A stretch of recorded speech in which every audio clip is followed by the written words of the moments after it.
Guys, Father's Day is coming up. And if you're looking for the perfect gift to give your dad, look no further.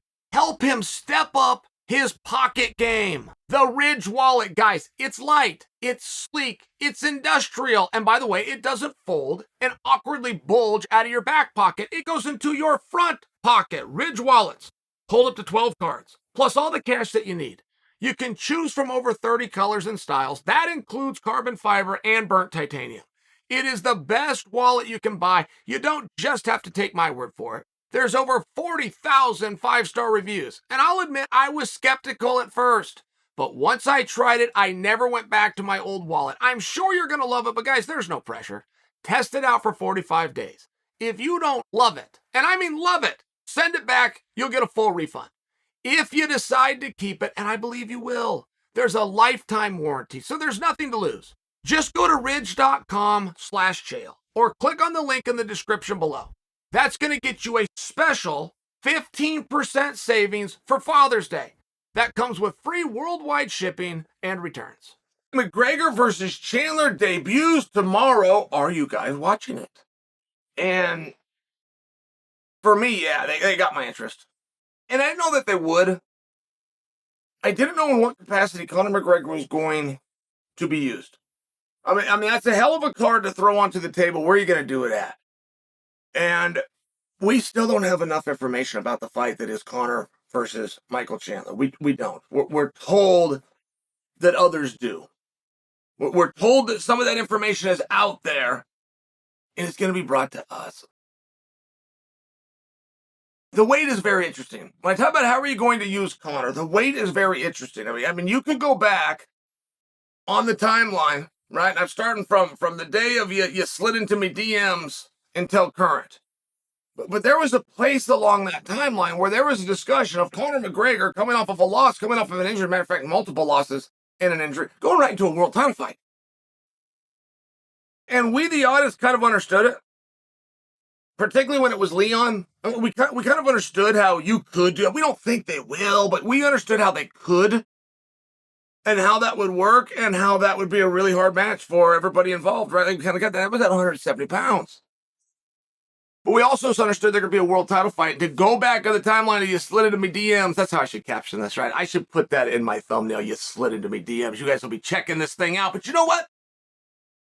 There was talk of him going to 55 fighting over world championship. It was Oliveira. Oliveira was asking for him. I mean, that all happened along the way here. Justin Gaethje fought Oliveira. Many people thought that Gaethje was going to win. Gaethje started doing interviews prior to the fight, just in case he became champion, about Conor McGregor. So we got this really interesting piece that we can play somewhere. The other side of it says, in integrity to the sport, if you have a guy who is not ranked,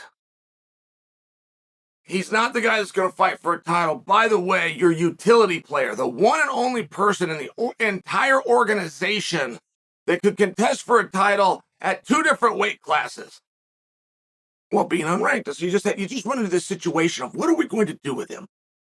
So once we come to the conclusion, we're not going to put him for a title, okay? And they were never headed in that direction. By the way, that was just for headlines and fun. We still got to deal with it. You still got to assume. You still got to give a good look at it. Everybody still gets to have their say. What weight are you going to fight him in and why? And that matters to me. And it's only to a degree. I'm not going to make a mountain out of this. But to a degree, what place are you fighting him at? Otherwise, why are you fighting him at all? And there are organizations where that question would never come up. You never have to answer it.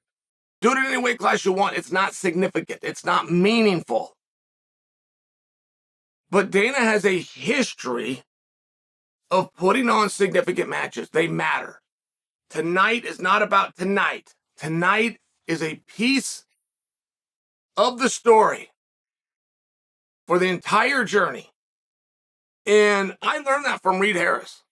Reed wasn't with the UFC at the time.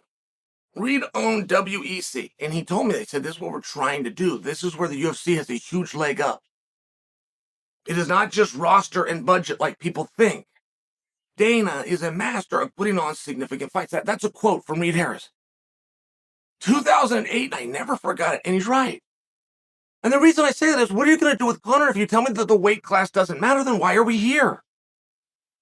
And you can sell me on the idea, well, these are 55 pounders. We're just going to weigh them in at 182.4 pounds. I mean, you can sell me on that a couple of times. I don't get it, but you could. Is that for both guys? Are they both 55 pounders? And if so, why? Because Conor competes at 170 all the time. So why, if we do this fight at 170, should we make believe that it's at 155? Why can it be 170 for him, but it's 55 for Chael? I mean, the whole thing, it just gets weird, and we still don't know. We still don't have a weight class. Now, my point is larger, which is simply, as Conor was coming back, why? And I got that question right there that I'm posing for you from his head coach. Coach Kavanaugh is the one that put that out, and he said, I won. And this is old. This is before Conor's comeback, where he ended up taking on Dustin Poirier for the second time. Coach Kavanaugh said that to the public. He said he will not jump a rope or punch a bag in my gym until I talk to him and he tells me why he's coming back. So I started to dig into that a little. This is just about race. It's just about having some fun. It's just about getting his name out there. Conor's a master of, hey, do this, to scratch this back. Where he's got something coming out with the Roadhouse, and he's always got a brand going. Now there's something with a restaurant, which could even turn into a chain. Maybe he just wants the exposure. It's highly possible. He's a smart enough and hard enough working guy that he definitely could do something like that, and that would definitely drive him. So I started following this, man. I'm watching some of these clips. I'm watching some of these outtakes. I'm watching how this fight is coming together. Excuse me, I'm watching what a fan Conor McGregor is. I mean, the bare knuckle boxing was just a great example of that. That he was a true and legitimate fan. I'm watching him backstage at boxing events. I'm watching interactions that Conor's having with old man Mayweather. I'm watching interviews that Errol Awani has flown out to Dublin and sat down with Conor to do, and it's still there. He's still that angry little prick with something to prove. He is. It has not gone away. And there is something about arrogant Conor McGregor that is compelling. He told Michael Chandler, one of the baddest men in the world, who's held belts on so damn many occasions, and nights he didn't hold them, he was out there fighting for right. He was either the best or the next best thing since he was about 24 years old. Conor McGregor got in his face and told him, you will do as you are told. And that is amongst the most condescending things in the history of our sport. Conor McGregor, who had all of the power, he told him, you're going to do as you're told. He told a world champion, you're going to do as you're told.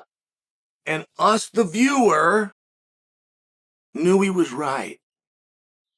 We didn't know what he was going to do, but we knew if he wanted it done, he was in a position to make it happen. Now, Chandler didn't just become world champion because he's got some skills. He's got an ego too. He gets Chandler up every morning at 5 a.m., makes him go on those runs, those late nights, getting those extra reps. What do you think does? He's got an ego too. He does not want to be talked to that way. He will not be spoken to that way. And you want to know what the most interesting thing of this whole fight is, guys? The most interesting thing is there's two. Who do you think wins? Chandler versus Conor McGregor. Are you kidding me? Are you kidding me with that question? Of course Chandler wins. And before we even get into that, how about we get into the fact that Conor's been out. He's been hurt. Nobody looks great on their first time back. He's so big right now because he's out of shape. They don't even know where to book the fight. It's a big deal. Of course Chandler wins. Two common opponents say otherwise.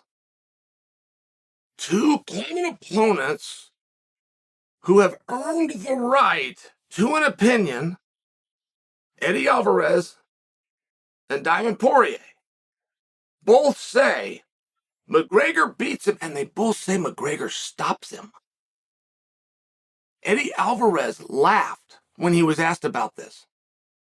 He laughed when he was asked for his prediction and said Conor McGregor.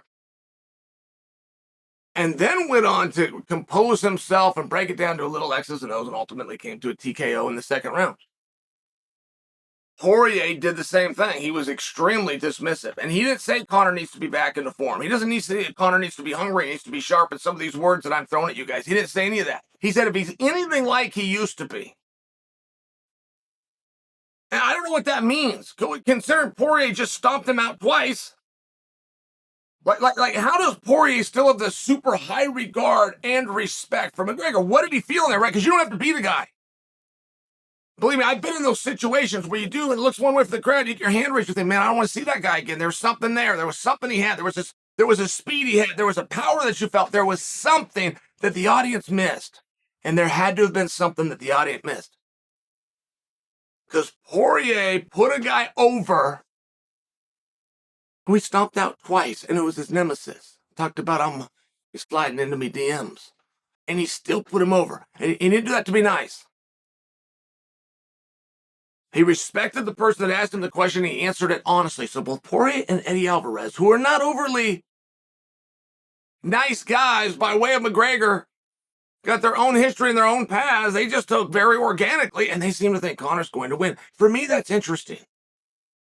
And I want to know, when you guys heard that, 100% of the common opponents, two of the greats of all time, Eddie Alvarez and Dustin Poirier gave a prediction. They both, by stoppage, pick McGregor.